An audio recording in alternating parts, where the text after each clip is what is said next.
Hello, everybody, and welcome back.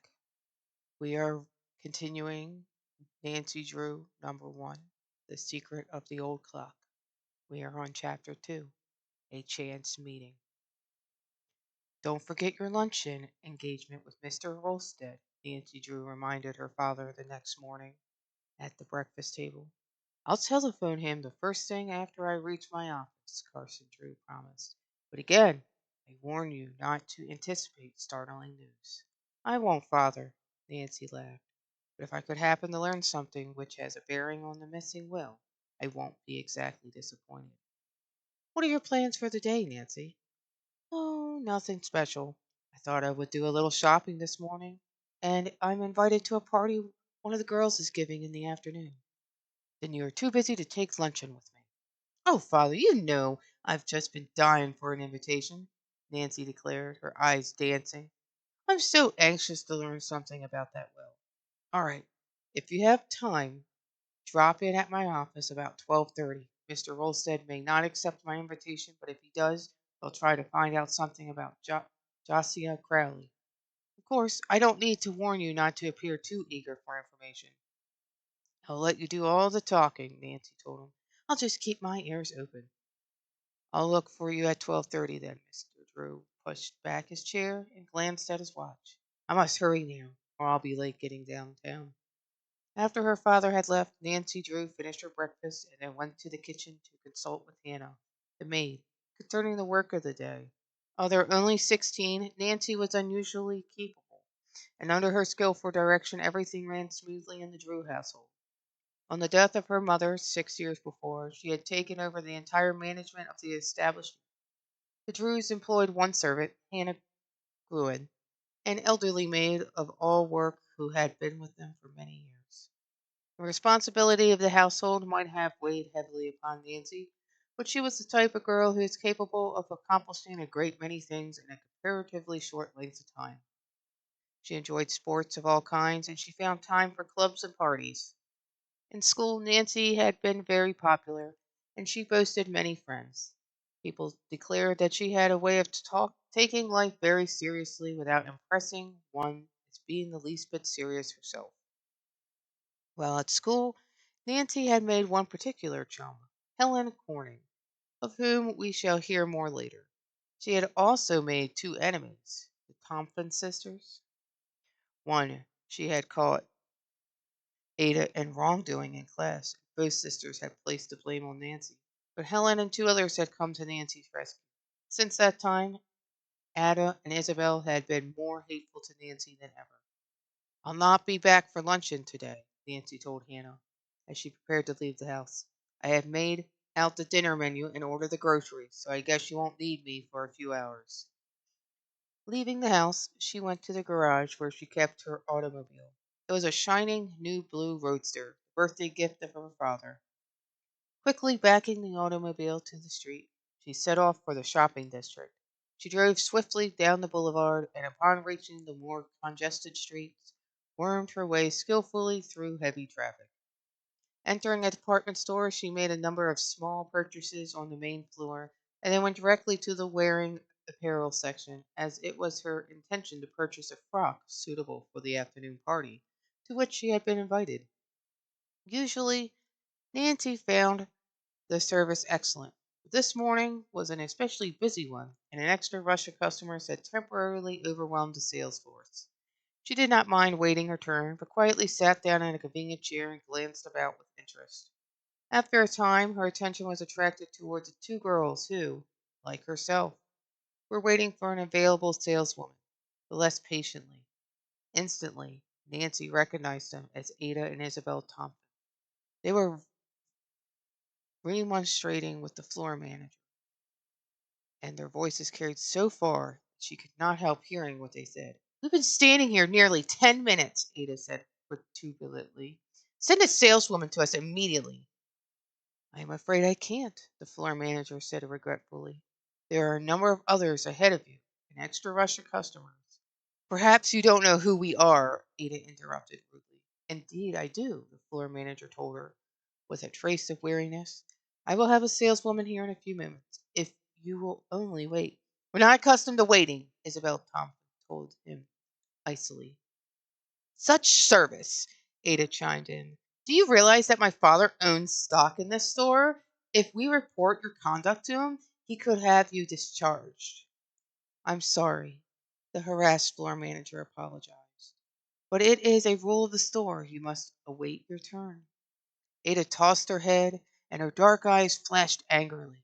In spite of the expensive clothes she wore, she was anything but attractive, for she was tall and slender to the point of being turned skinny. Now that her face was distorted with anger, she was positively ugly. Isabel, who was the pride of the Thompson family, was rather pretty in a vamped sort of way, but Nancy Drew thought that her face lacked character. She had acquired an artificial manner of speaking which was both irritating and amusing. It was her mother's ambition that someday she marry into a wealthy family, and every opportunity was given her for a brilliant match. The two sisters were older than Nancy, but had been in her class at school. She had found them stupid as well as arrogant. They had never been popular with their classmates and had boasted few friends. Now, as they turned from the floor manager and saw her for the first time, Nancy bowed. Isabel coldly returned the bow, but did not speak a word of greeting. Ada gave no indication that she had even noticed her. Snobs, Nancy told herself. The next time I won't even bother to speak to them. At that moment, a saleswoman hurried toward the Thompson girls, and at once they began to shower abuse upon her for her failure to wait upon them sooner. Nancy watched them curiously as they examined the gowns which the saleswoman brought out for their approval. Evidently, Isabel and Ada were in an unpleasant frame of mind, for they tossed aside beautiful creations of lace and chiffon with scarcely a second glance. They found fault with everything. Very chic gown, the saleswoman told them hopefully, as she displayed an attractive dress. It is a Paris model and arrived this morning. Ada picked it up, gave it one careless glance, and then tossed it into a chair. The gown slipped to the floor in a crumpled mass, and to the horror of the saleswoman, Ada stepped on it as she turned to examine another dress. In disgust, Nancy moved away and began to examine a rack of dresses in another part of the room. Presently, as she wandered back, she saw that Ada and Isabel were leaving without having made a purchase. As they swept past, Ada brushed against her. Instead of apologizing, she wheeled and surveyed Nancy coldly. Do watch where you're going, she said tartly. Nancy stifled a sharp retort and made no reply. Not without amusement, she watched the Thompson sisters as they flounced to the elevator. I don't wonder that people say such mean things about them, Nancy told herself. Her thoughts were cut short as a saleswoman offered her services. It was the same girl who had waited upon the Thompson sisters. Nancy quickly selected a party frock of blue crepe, which matched her eyes, and went to the fitting room to try it on. It's a real pleasure to serve you, Miss Drew, the saleswoman assured her when they were alone. But how I dread to see the Thompson sisters come into the store. They are so unreasonable. Ada and Isabel aren't very popular, Nancy agreed. They seem to think their word is law. The saleswoman sighed. And I'm afraid it will be if they get all of Jocelyn Crowley's money. She lowered her voice. The estate hasn't been settled, but they're counting on the fortune already. I heard Miss Ada say to her sister, "Oh, I guess we'll get all of old Crowley's fortune as soon as the lawyer stops squabbling." But it's my opinion the Tompkins are mightily worried for fear somebody will show up with a later will, which may do them out of most of it. Nancy was far too wise to engage in gossip with the saleswoman, for she could not tell how far anything she might say would be carried. She was interested in the information. The fact that the Tompkins were worried indicated to her that they were of the opinion that Joshua Crowley had made a second will. Evidently, they were somewhat disturbed by the claims of the other relatives. Ordering the frock which she had purchased sent to her home, Nancy glanced at her watch and saw that it was after 12 o'clock. I must hurry or I'll be late in meeting father, she thought, and left the store. She drove directly to her father's office, and although a few minutes ahead of the appointed time, found that he was ready to leave. What luck, father? Nancy demanded eagerly when they were alone in the inner office. Did Mr. Rolstead promise to take luncheon with you? Yes. We are to meet him at the Royal Hotel in 10 minutes. Do you still think I could quiz him about the Crowley will? Oh, I'm more than ever interested in the case, Father. I can't tell you why, but I just seem to know that Joshua Crowley made a second will.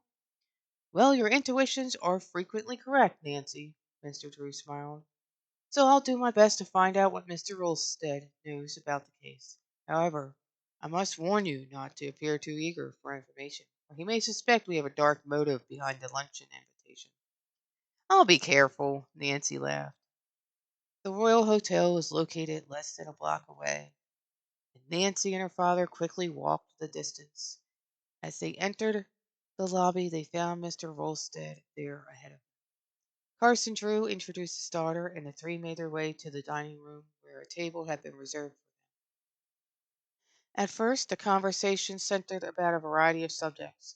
As the luncheon progressed, the two lawyers began to talk enthusiastically of their college days together and finally of their professions. Nancy began to fear that the subject of the Crowley estate never would be brought up. Then, over the coffee cups, Carson Drew skillfully swung the conversation into a new channel, began to discuss strange cases which had fallen into his hands. By the way, I haven't heard the details of the Crowley case. How are the Tompkins making out? I understand the relatives are trying to break the will. For a moment, Mr. Rolstead remained silent, and Nancy began to think that he did not intend to enter into a discussion of the case. The case wasn't turned over to me, Carson, the lawyer said quietly, but I confess I followed it rather closely because of a special interest I happen to have in Crowley. As the present will stands, I do not believe it can be broken. And the Tompkins will get the entire estate, Mr. Drew commented. Yes, unless another will is uncovered. Another will? Carson Drew inquired innocently. Then you believe Crowley made a second one? Mr. Rolstead hesitated as though uncertain whether or not he should divulge additional information, and then, with a quick glance about, lowered his voice. Of course, I wouldn't want this to get out, he began doubtfully. Must trust Nancy not to repeat, Mr. Drew observed, guessing what was in the lawyer's mind. I found that out by experience, said Carson Drew, and Carson Drew smiled upon his daughter. Then I will say this much. It would not surprise me if another will should come to light. The Tompkins treated Crowley most unkindly after he had made his will in their favor. About a year ago, Crowley came to my office and told me that he wanted to draw up a new will. He indicated that he intended to cut the Thompsons off without a cent. He expressed a desire to write the will himself and asked me a number of questions. I told him exactly how to proceed. When he left my office, he promised that he would have me look over the document when he had drawn it up. Then you actually saw the will? Mr. Drew asked in surprise. No, strange to say, Riley never came back. I don't know whether he drew up the will or not. And if he did, there would be an excellent chance that it would not be legal, I suppose. Yes, it's a real trick to draw up a will that cannot be broken. But Joshua Crowley was a very careful man. Still, if he left even a loophole, Tompkins would drag the matter into court. Yes, it is a foregone conclusion that the Tompkins will keep the fortune whether they have a right to it or not. They have the advantage of money, you know. I believe the other relatives have filed a claim, but they have no proof of a second will exists. And without money, they cannot hope to fight the Tompkins. While her father and Mr. Wilson discussed the case, Nancy Drew remained silent, but not a word of what was said escaped her. Although she gave no indication of her feelings, the information excited her. After a time, Mr. Drew paid the luncheon check, and the three arose and left the dining room. Mr. Rolstead took leave of them in the lobby. Well, Nancy, did you find out what you wanted to know? Parson Drew inquired after the lawyer had disappeared. Oh, Father, it's just as I suspected. Mr. Crowley did make a second will. You mustn't jump hastily at conclusions, Mr. Drew warned her. It's possible that Crowley never drew up the will at all, or if he did, he may have destroyed it. That's possible, of course, but he had no love for the Tompkins, and I have a feeling he hid the will someplace. Oh, if only I could find it. It will be as easy as looking for a needle in a haystack, Mr. Drew replied. If I were you, I would forget about the case, Nancy. I can't forget about it until I've at least made an attempt to find out what became of that will. Nancy insisted stubbornly. All right, dig into the mystery if you like, but I'm afraid you've set yourself an impossible task. I don't see how you hope to discover what became of the will when you haven't even a clue." "I'll find a way," Nancy laughed. "Give me time and I'll surprise you." But after she had said goodbye to her father and was slowly driving toward home, doubt assailed her. She knew that the odds were against her, although she was determined to find out what had become of the Crowleys' will. She was at a loss to know how to begin. As her father had reminded her, she did not have a single clue. "Where there's a will, there's a way," she quoted whimsically. That old proverb is doubly true in the Crowleys' case. If there actually is a second will, I'm going to find it. And if I do, I hope it won't prove to be in the Thompsons' favor. And that was chapter 2 of The Secret of the Old Clock. Join me in the next episode for chapter 3, Bracing the Storm. This is Raven Cross. Please like and subscribe and have a great day.